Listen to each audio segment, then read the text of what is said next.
Hello and welcome to this episode of our Midweek Conversation. My name's Jerry Hendricks and I'm sitting here with my good friend Teak Hamilton. Teak, thanks for introducing yourself. Good to see you this week, and we're trying something new this week, and we've been trying several things new. I don't know if you've noticed that, but through our podcast that we've been doing for a little over a year now, we're looking at different options for live streaming, and so today we come through Facebook, and hope this thing works. But anyways, glad you guys have joined us, and we're excited to talk about this week. This week, today, Wednesday, Ash Wednesday, and we're going to have, I'm excited about this, but I'm disappointed.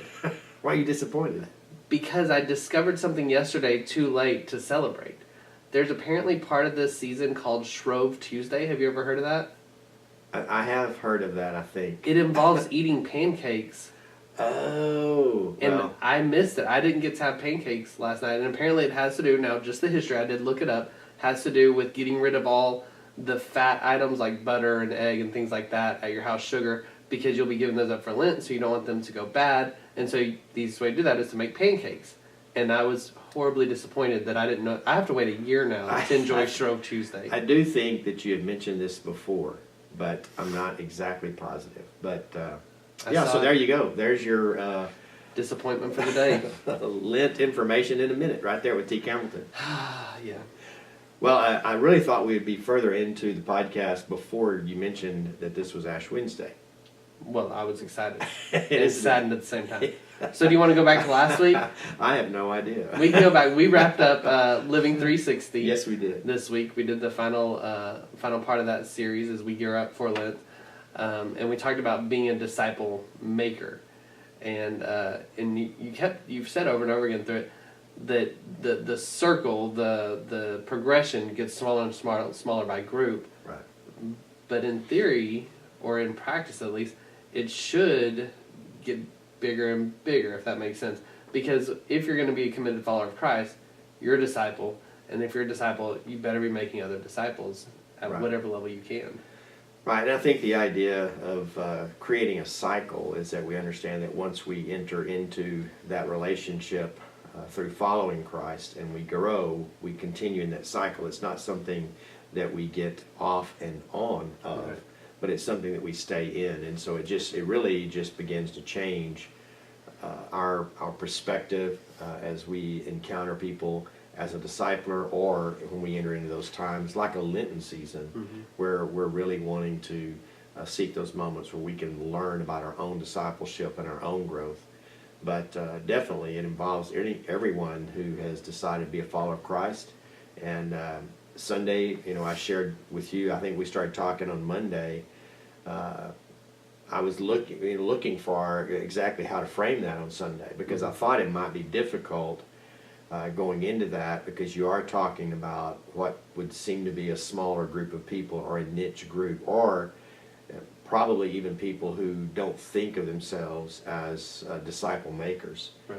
So you got people who are listening and participating in the conversation who may be a youth leader or a Bible study teacher for children, and never consider that as a part of the disciple making process. So I think that I think you want to kind of unveil that so that people do start to think of that role in terms of making disciples. But also I think it not only is something that we want to recognize, but I believe it's something that we ought to, because we recognize it, ramp it up in our experience so that we're more intentional with that. And I think that's probably the experience of student ministry, wouldn't you think? Yeah, definitely. I think when we talk about that, it seems intimidating at first. Right. And it seems like, well, I could never do that. And I think that's the way with people when we ask them to teach a class or to lead a class or something. They're intimidated by that, but you got to just start and just do it, and you grow along the way. Right, and that's all part of the process. Is not, you want to reach a certain place where you've been a disciple long enough that you're not going to mislead anyone, and it's not just a bad teacher. It's a person who's teaching from their heart based on their relationship with Christ and what they know about Him and how they've developed their theology at that point. So once that person has been a disciple and they enter into this place where they're also leading others in discipleship, you're never at the place where you feel like you know everything. Right. And so I think there's some people that do wait and wait and wait because they never feel like they're qualified. And I'm not sure that's the best model for us to follow. I'm not sure that's a good model at all. Yeah. Because even in the experience of the disciples in Scripture, you find out how valuable someone like a John Mark becomes to Paul, and it's because Paul is learning from him also. Right. And so just because we're being disciple makers doesn't mean that we're not going to grow from what another person says, the person we're discipling. Right, and it's the Proverbs passage is one that we kind of lean on. As iron sharpens iron, we sharpen one another, and that's important to remember. Mm-hmm.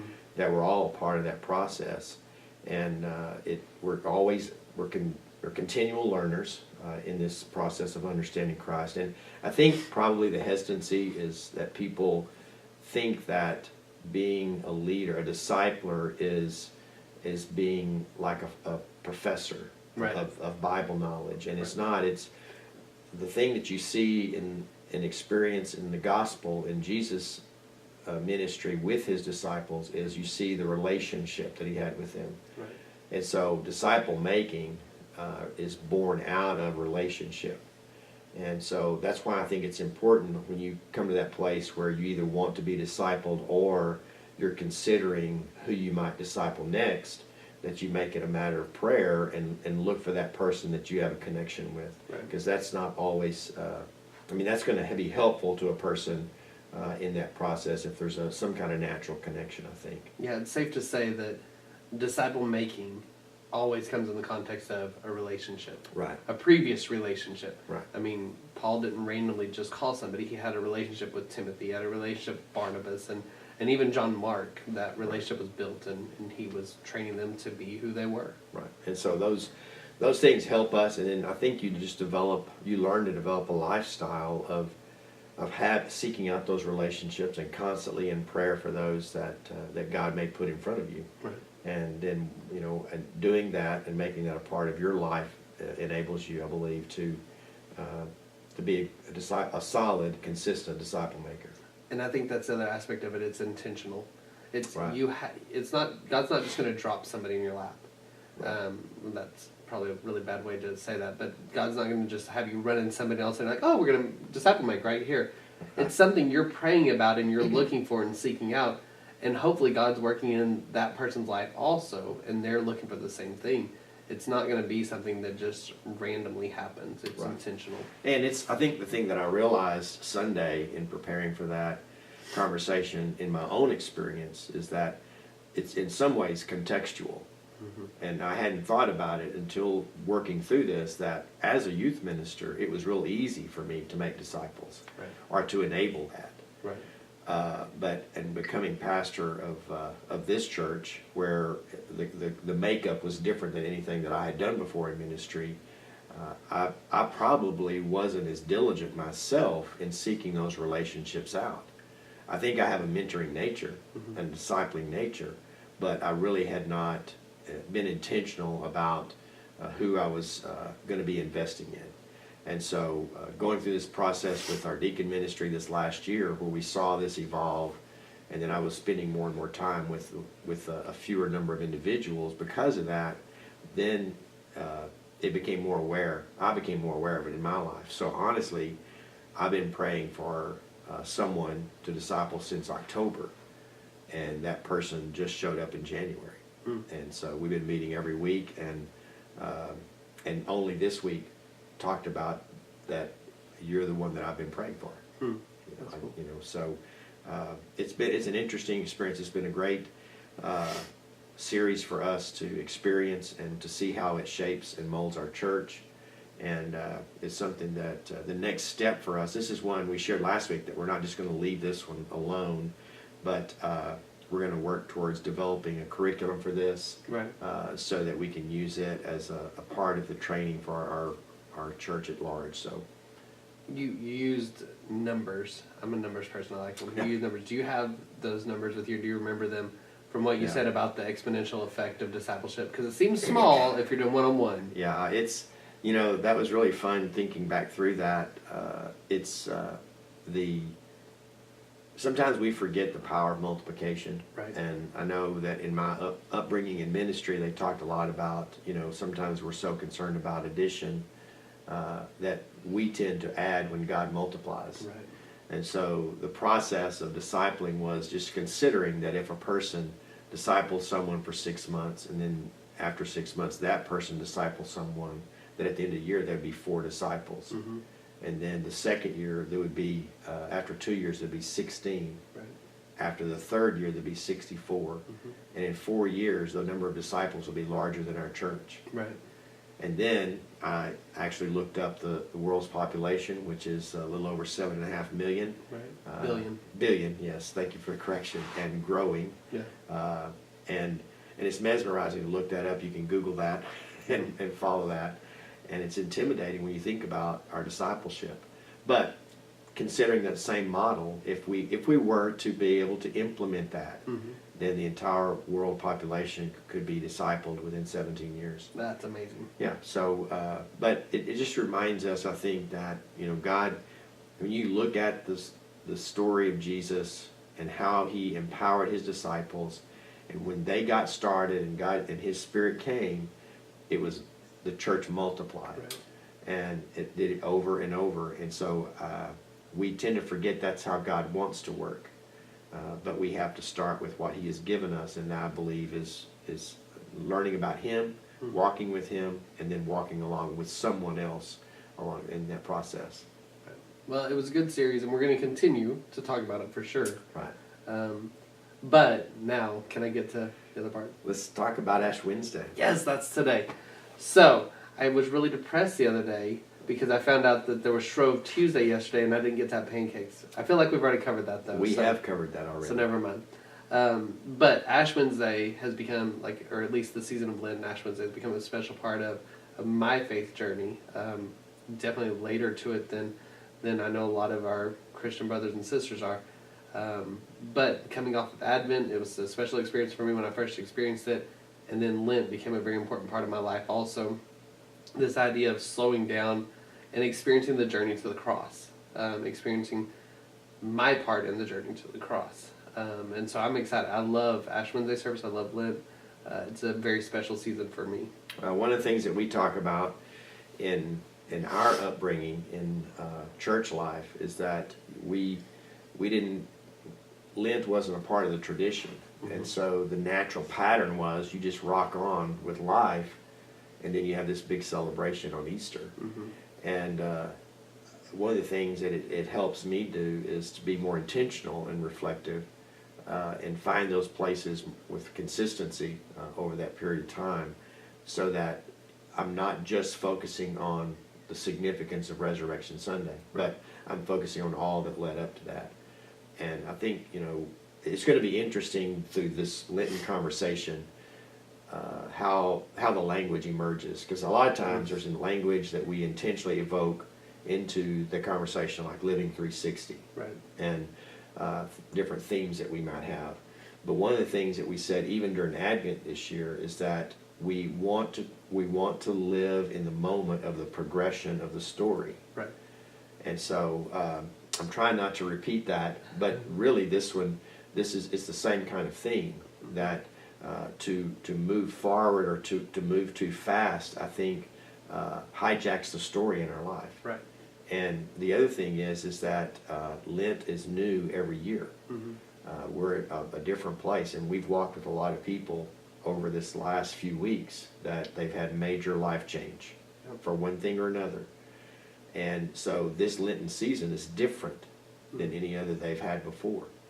But that's true for every one of us. Here is this season right here that we're in Right. is the reason that I get so adamant, and we talked about it back at Advent, of not putting the cross in Right. the midst of the manger scene. Right. We'll get there quick enough. But I remember our first time we celebrated Lent and did artwork for that, we looked for something that would represent the power of the resurrection. And the most vivid picture is the empty tomb. But it seemed like everywhere we looked, all you could find was the cross, which is a symbol of hope now for us as Christians. Right, sure. But the full power is in the empty tomb. And so we created our own artwork for that. And it seems like after going through Lent, and experiencing the suffering, the intentional walk to the cross, the power of Easter Sunday morning is so much more vivid in your expression of worship. Right, and even I know that you and I talk a lot about this in this season and out of this season. Right. And the theology behind a lot of it, and we continue to learn. And I think the thing that we enjoy, because it wasn't a part of our tradition in growing up in faith in the church, we also understand that there's not limitations the way we experience this. Right. But we do look for what we perceive as what's correct. And so in not rushing the story, we even struggle with how to present the story through music and musicals. Prior to that, we started talking about that a while back, and another one that is debated in our group is, do you do communion? At what point do you do communion during that season? So just so you know, here at our church and in Teak and our conversation, we try to keep a progression that is in that same pattern and not put the cross before it's time for the cross. Right. The only additional service that we do is we do a Tenebrae service on Friday, which is Good Friday, and that's one that has really meant a lot to our church. But I know others do a Maundy Thursday, a Seder meal, other things that you can do to help heighten your experience during the Lenten season. But all of those, at least the way that we've structured it here, we try to stick with an order so that nothing comes too early in the experience. Right. So there's something about remaining where you are and understanding that and grasping that before you go to that next place. Specifically, tonight's service has the ashes, right, and it was something I learned new maybe last year or the year before, was that the ashes that we use and most faiths use are ones that are made from the palm branches from the previous year's Palm Sunday. Right. So we've kept those from last Palm Sunday. They've dried out over the year, and you burn them and created ashes from them, and so we use those in the worship service, and it's a cool connection. Right, that is a connection to the rhythm of the way that we do things, and so hopefully on Palm Sunday it adds more significance to that, knowing that while we envision what happens, we're still waiting with the celebration of his march there. So right. It's pretty fun to think about all the aspects of it, and it's a deep time. For us that we get to talk about this, it gets us from all sides, but it's a side obviously that we enjoy being deep into. And then this week we're doing Holy Week in our Ministerial Alliance. Mm-hmm. We've not done that since I've been in Sweetwater. This will be our first year to starting on Tuesday of Holy Week. There'll be community services at different churches on Tuesday, Wednesday, and Thursday at noontime. And so that's another addition to this whole experience. And that's a really cool way of bringing community, as seeing the body of Christ is more than just local church in that element. So for Lent, we can give up something, we can take up something. Do you have a pattern? Because you like rhythms and patterns. Do you have a pattern of, like, one year you give up something, one year you take up something, or is this fresh every year that you just seek God and say, what do I need to do? No, it's a clean slate. I know if when you're not used to doing it, I think you tend to look at habits that need to be corrected, but I try to do something that's going to help me be a good constant reminder every day. And I do remind people that 40 days is a long time. Mm-hmm. There's been some people who kind of miscalculated their Lenten experience, and it's a long time. And so I try to do something that it becomes a natural part of remembering the season that I'm in. And then I've also, probably in the last few years, I give more attention to taking something up and starting something new for my faith journey during that period. And so that's, that for me, because I am already looking forward to the message preparation stuff, I am able to kind of run up to those moments. Right. But for me, it's both of those now as a part of that. Well, I took from you, and I don't know if this was a cross point or when it was, but you said in your practice you don't talk about what you actually chose to do, right, or God led you to do. during Lent, but you might talk about it afterwards. So that's a practice I have now that I don't really talk about that. It might come out and people can figure it out just by I'm doing something different. But I remember distinctly that several years ago I decided that TV had become that thing for me that I would sit down and watch TV and get nothing else done. So for me, TV, we're dropping it out. What a horrible time for Lent to fall right during, NCAA Final Four season, and you get on TV, and I remember distinctly how difficult that was. Yeah. But for me, it changed kind of how I experience life now through TV and things like that. That it's not something that I run to near as much or that I even care about as much, but it's because of that season of 40 days that was able to put aside and something else take place. Right. A few years back, I gave up binge watching.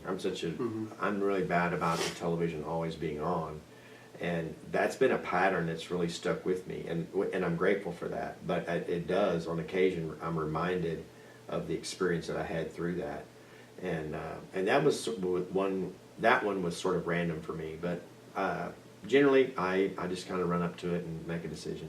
Cool. Well, I'm excited about tonight and everything that's going on. We've had several people who have joined us and watching, and I'm pretty sure that's your sister right there saying she's listening in Mundy, Texas. There you go. Hi. So special thanks to her. She led me to a great place to eat in Haskell, Texas Monday. So yeah.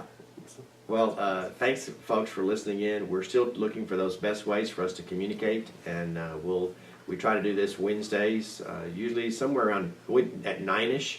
But we'll still be on YouTube, but our YouTube will not be live on our podcast. That will be edited, and so we're just needed a cleaner edit on that. And so, anyway, with our resources, we just want to try something new. So, thanks for letting us know that you watched or tuned in with us, and hopefully we'll do this again. In the meantime, if you would follow us on Facebook and Twitter, Instagram, those are things that we use to continue the conversation from week to week. And throughout our series, there's Bible readings there, as well as some other things that are going on in the life of our church. You can subscribe on our YouTube channel or subscribe to our podcast. We'd appreciate that.